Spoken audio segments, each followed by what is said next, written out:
शिवाय प्रिय दर्शकों, अपनी आत्मा को संतुष्ट करिए, समाज को नहीं। आपको आप मकर राशि वाले हैं, आप पे असीम क्षमताएं हैं, आप अपने फील्ड के बेताज बादशाह हैं। मकर का मकर शब्द संस्कृत का, इसका अर्थ मगरमच्छ निकलता है। अगर मगरमच्छ जो होता है तालाब में हो, पानी के अंदर हो, कहीं भी हो, तो उस क्षेत्र का वो बेताज बादशाह है। वो हाथी भी चला जाए ना, वो पैर पकड़ करके हाथी को भी मार देता है डुबो करके। अगर वही मगरमच्छ पानी से बाहर निकल जाए, वो कुत्ते भी नोचना शुरू कर देते हैं उसको, उसका सामर्थ्य खत्म हो जाता है। उसी तरीके से मकर राशि वाले हैं, आपके अंदर जो छुपी हुई जो प्रतिभाएं हैं, क्षमताएं हैं, उनको पहचानने की जरूरत है और उस क्षेत्र में काम करने की जरूरत है। आप किस फील्ड में सबसे बेहतर हैं, उस फील्ड में आप आगे बढ़िए। अगर सफल ना हुए ना, तो फिर कहना। मैं आपको मूल बात बता रहा हूं, असीम क्षमताएं हैं। और इस वीडियो में मैं चर्चा करूंगा 15 अक्टूबर से लेकर के 31 दिसंबर के बीच में, यानी कि पूरा जो बचा हुआ पूरा जो 2.5 महीने हैं 2024 के, उसी के बारे में बात करेंगे। और इन 2.5 महीनों में आज जबरदस्त कमबैक करने वाले हैं, 100% कह रहा हूं मैं। कैसे, आइए समझते हैं। सबसे पहले तो यह है कि आप ही की राशि के स्वामी शनि महाराज आजकल वक्री चल रहे हैं, सावधानी बरतनी है। गंदे लोग दूर रहें, इस बात का ध्यान रखना है। अपने आचार विचार व्यवहार को सही रखना है, इस बात का ध्यान रखना है। शनि जब भी वक्री होता है, एक बात को हमेशा ध्यान रखना है। जहां शनि शनि मतलब क्या है? शनि, वैसे तो शनि से अच्छा ग्रह कोई होता नहीं है, शनि राहु से।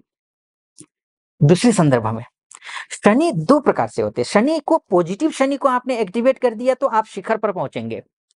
अगर नेगेटिव शनि को आपने एक्टिवेट कर दिया तो आप जेल के अंदर होंगे, या फिर बिस्तर बिस्तर पे पड़े रहेंगे, आलस के मारे घर से बाहर नहीं निकलेंगे, कहीं कुछ नहीं कर रहे होंगे, बिल्कुल बर्बाद जिंदगी, कोई पूछने वाला नहीं होगा आपको। तो अब कैसे आप शनि को एक्टिवेट, क्योंकि ये शनि की बात मैं क्यों कर रहा हूं पता है आपको? आपकी राशि के स्वामी है, न केवल ये 2.5 महीनों के लिए। देखिए, मैं आपको कहूंगा कि आप ताउम्र इस बात का ध्यान रखिए जो मैं कह रहा हूं। आप हमेशा शनि प्रधान व्यक्ति रहेंगे, तो शनि, शुभ शनि को एक्टिवेट करना है। और शुभ शनि एक्टिवेट कैसे होगा? जब आप सिगरेट नहीं पिएंगे, आप शराब नहीं पिएंगे, आप गुटखा नहीं खाएंगे, आप गालियां नहीं देंगे, आप गुस्सा ज्यादा नहीं करेंगे, आप आलस ज्यादा नहीं करेंगे, आप बिल्कुल साफ सुथरे रहेंगे, समय पर बाल काटेंगे, समय पर आप उठेंगे, समय पर आप सोएंगे, सात्विक चीजें खाएंगे, माता पिता का सम्मान करेंगे, गरीबों का मान सम्मान करेंगे, उनको प्रताड़ित नहीं करेंगे। शनि मजबूत हो जाएगा, पॉजिटिव शनि आज आगे बढ़ेगा। और ठीक उलट इसका आपने किया तो नेगेटिव शनि एक्टिवेट हो जाएगा। और नेगेटिव शनि एक्टिवेट होने का मतलब यह है कि अगर आप ऐसे हैं तो कहीं के नहीं हैं, अगर ऐसे करते रहेंगे तो कहीं के नहीं रहेंगे, जहां हैं वहीं रहेंगे या फिर उससे नीचे चले जाएंगे। तो ये आपको समझ में आ गया? ठीक। अब मैं बात कर लेता हूं कि ये जो 15 नवंबर तक शनि जो है ना, ये आपके, वैसे तो शास्त्र कहता है वक्रिणस्तु महावीर्याः, वक्री ग्रह अत्यंत बलवान होते हैं। लेकिन अशुभ ग्रह बलवान हो जाए, पापी ग्रह बलवान हो जाए, तो वो अशुभ फल देता है। तो शनि तो पापी ग्रह होता है, अशुभ ग्रह होता है। आपके लिए तो मार्केश भी है ये, लेकिन लग्नेश भी है, राशि के स्वामी भी हैं। कोई भी अपना घर बिगाड़ना नहीं चाहता है, चाहे वो कोई भी हो, चाहे दुष्ट से दुष्ट ही क्यों ना हो। वो पड़ोसियों को तंग जरूर करेगा, लेकिन अपने घर को सुरक्षित रखेगा। वैसे ही शनि अगर पापी भी हो जाए, वक्री हो रहा है, तो आपको, आपका नुकसान नहीं करेगा, बशर्ते जो मैंने कहा ना, शुभ शनि को एक्टिवेट करना है। तो ये 15 अक्टूबर तक ठीक है। उसके साथ साथ में गुरु महाराज भी एक्टिवेट हो रहे हैं। अब गुरु महाराज एक्टिवेट होने का, गुरु महाराज वक्री हो रहे हैं। कब से? 9 अक्टूबर से लेकर के 4 फरवरी तक रहेंगे। अब वैसे तो आपने इन वक्री शनि या गुरु के बारे में सुन चुके होंगे, लेकिन कुछ बातें मैं आपसे ऐड कर रहा हूं कुछ मिनट के लिए। उसके बाद फिर अन्य विषयों पर भी आऊंगा। गुरु का एक्टिवेट होने, गुरु गुरु के वक्री होने का मतलब यह है कि जो विदेश में रहती हैं, रहते हैं, पीआर को लेकर के समस्या आ रही है, ग्रीन कार्ड को लेकर समस्या आ रही है, नौकरी को लेकर के समस्या आ रही है, वहाँ पर सेटलमेंट को लेकर के समस्या आ रही है, आप स्टूडेंट के वीज़ा के तहत गए हुए हैं, नौकरी करना चाहते हैं, नौकरी लग नहीं रही है, वहाँ समस्या आ रही है, पैसे खत्म हो गए हैं, करूँ क्या? ये समस्या हो रही है, इस प्रकार की जो भी समस्याएँ हो रही है, उस समस्या से समाधान निकालेगा ये वक्री शनि। एक, दूसरा एमएनसी में काम करते हो और विदेश जाना चाहते हो तो भी ठीक है, जा पाएँगे या फिर एमएनसी में काम करते हैं, प्रमोशन का अगर अंदर खाने बातचीत चल रही हो, तो आपका प्रमोशन होना तय है। दूसरा, ये है 4 फरवरी तक की बात कर रहा हूँ मैं, 9 अक्टूबर से।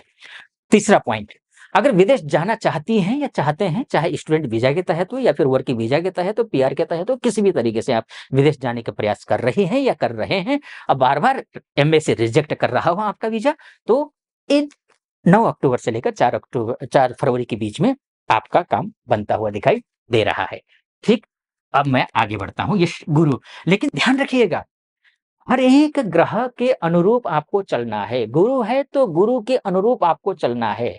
अपने आचार, विचार, व्यवहार, संस्कारों को ध्यान रखना है। गुरु संस्कारों पर, आचार पर, विचार पर, व्यवहार पर ध्यान देते हैं। ऐसे अच्छे व्यक्ति अगर होंगे इस तरीके के, तो उसका सपोर्ट करेंगे, नहीं होंगे तो फिर वही बात है कि फिर नहीं करेंगे तो नहीं होगा, है ना? तो आपको अपने आप में बदलाव लाना है। वैसे मकर राशि वाले ना बड़े एक्टिव होते हैं। जब लक्ष्य दिख जाता है ना तो पेड़ चोटी की ताकत लगा देते हैं, इनकी खासियत होती है। खैर, ये बात हो गई, गुरु की भी बात हो गई, ठीक। अब बात कर लेता हूँ आपका भाग्येश की स्थिति क्या है? भाग्येश आपका कौन है? बुध है। भाग्येश आपका बुध है। बुध के बिना आपका भाग्य मजबूत नहीं हो सकता। अगर उसमें भी अगर आप बिजनेसमैन हैं, चाहे छोटा-सा शॉप हो आपका, चाहे आपका शोरूम हो, चाहे आप मल्टी मिलियनियर हो, चाहे कुछ भी करते हो, बुध अच्छा नहीं है, साल 2 साल तक आपका बिज़नेस चलेगा, फिर शटर डाउन कर देंगे। फिर दूसरा बिज़नेस खोलेंगे, फिर शटर डाउन करेंगे।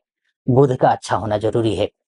वैसे भी आपका भाग्येश बुध है, तो बुध को भी एक्टिवेट करना है। तो बुध की स्थिति क्या है इन दिनों में देख लेते हैं, आइए। देखिए, बुध जो है आपका, अच्छा उससे पहले एक निवेदन करना चाहूँगा। यहाँ तक पहुँचे आप, मेरा विश्लेषण आपको सटीक लग रहा हो, चैनल को सब्सक्राइब कर दीजिएगा, वीडियो को लाइक और कमेंट बॉक्स में जाकर के महादेव का भक्त हूँ, कृपा आप पर भी बनी रहे ऐसी मेरी कामना। हर हर महादेव ज़रूर लिख दीजिएगा। चलिए फिर से विषय पर आता हूँ। तो बुध जो है आपके, ये अभी यहाँ 10 तारीख को पहुँच जाएँगे, केंद्रस्थ हो जाएँगे, शुक्र के घर में जाएँगे, लक्ष्मी नामक राजयोग बनाएँगे, पैसे आएँगे। ये लक्ष्मी नामक राजयोग पैसा देंगे, ठीक है जी? पैसे देंगे, बिज़नेस चलेगा, अच्छा चलेगा, इंटरव्यू अच्छा कर क्लियर कर लेंगे, इंटरव्यू कॉल आ जाएगी, आपका प्रमोशन का योग भी दिखाई दे रहा है, चाहे आप स्टार्टअप करना चाह रहे हो, बिज़नेस को लेकर के स्टार्टअप आप करने में सफल हो जाएँगे, ठीक? ये सारी चीज़ें हैं, लेकिन उसके बाद या 29 अक्टूबर से ये लाभस्थ हो जाएँगे। भाग्येश होकर के लाभस्थ होना भी शुभ है, अच्छा है, खराब नहीं है। शानदार है। लाभ स्थान में जो भी ग्रह जाता है, लाभ ही पहुँचता है ना? तो भाग्य का लाभ होगा तो अच्छा है। लेकिन ध्यान रखना, ये बुध मंगल के घर में जाएगा, मंगल इसको शत्रु मानता है, बुध को, आपके भाग्येश को। वहाँ एडजस्ट करना कठिन होता है, इसलिए हनुमान चालीसा का पाठ आपको करना है। ये भी आपको ध्यान रखना है, ताकि बुध वहाँ जाने पर अपने आप को सेटल कर सके, भाग्य आपका अनुरूप हो सके, इसके लिए और सोर्स ऑफ इनकम आपका जो है ना शुरू हो सके। अभी क्या है कि ब्लॉक हुआ है। ब्लॉक जो हुए हैं सोर्स ऑफ इनकम के रास्ते, वो रास्ते खुल जाएँगे। यहाँ हनुमान चालीसा का पाठ वैसे तो जो उत्तर भारत के लोग होते हैं वो करते हैं, लेकिन मैं कहूँगा जो पूर्वी भारत में है या फिर पश्चिम भारत में है या फिर दक्षिण भारत में है, तो उनसे भी निवेदन है वो भी करें। ठीक? तो ये आपके लिए जो है ना ये ज़रूरी है। तो ये एक मोटा-मोटे तौर पर है, ध्यान रखना।